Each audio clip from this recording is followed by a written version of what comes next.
देखी के सखी लोग पीटता छाती आइल बा भूतावा पर रेत के जमाती। देखी के सखी लोग पीटता छाती आइल बा भूतावा पर रेत के जमाती। ना कोनो गाड़ी के बैले सवारी ना कोनो गाड़ी के बैले सवारी स्टेरिंग करनाथ में की हाडा बिछी आइले दूल्हा के साथ में गौरा के बारात में ना की हाडा बिछी आइले दूल्हा के साथ में गौरा के बारात में ना।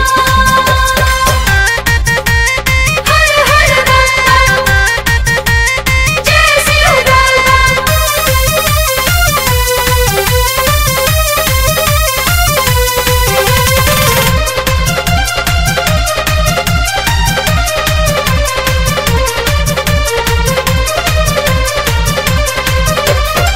गोली परीक्षा जब मैना रानी फेंक देली आरती के थारी हो। गौआ नगरिया के लोग देता नारद गुआवा के गारी हो। गोली परीक्षा जब मैना रानी फेंक देली आरती के थारी हो।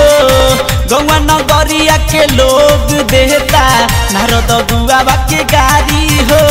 चंदाली लाड़े चमकत बाड़े चंदाली लाड़े चमकत बाड़े दिन भइले रात में कि कुछ देव तो मुनि बाड़े उनका साथ में गौरा के बारात में ना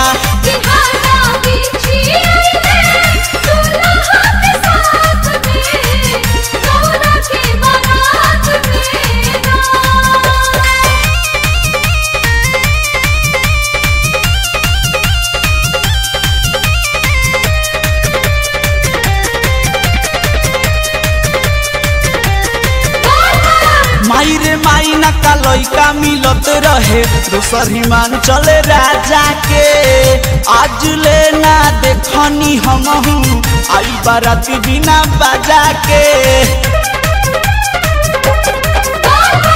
माई रे माई ना का लइका मिलत रहे दोसर हिमान चले राजा के।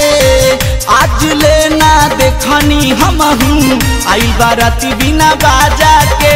सापू के माला गला में बुझाला सापू के माला गला में बुझाला तीर सुलबा हाथ में हो बड़े बड़े जाता बाटे उनका माथ में गौरा के बारात में ना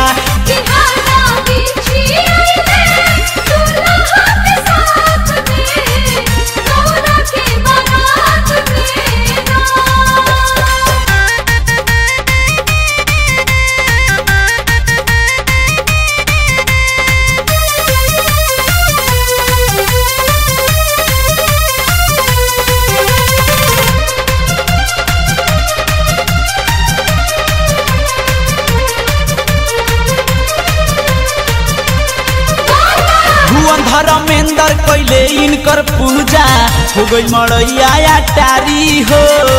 आता न तप जग कैली हा गौरा सब काहे मिलल भिखारी हो।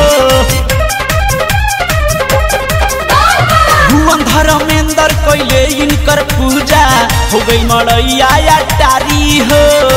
आता न तप जब कैली हा गौरा सब काहे मिलल भिखारी हो।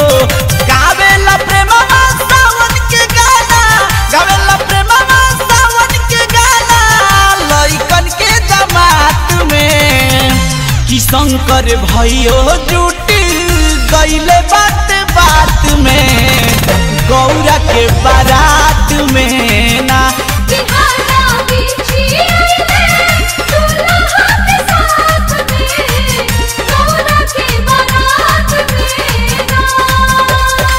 देखी के सखी लोग पीटता छाती आइल बा भूतावा पर रेत के जमाती। ना कोनो गाड़ी के बैले सवारी ना कोनो गाड़ी के बैले सवारी स्टेरिंग करनाथ में कि हाडा बिछी अइले दूल्हा के साथ में गौरा के बारात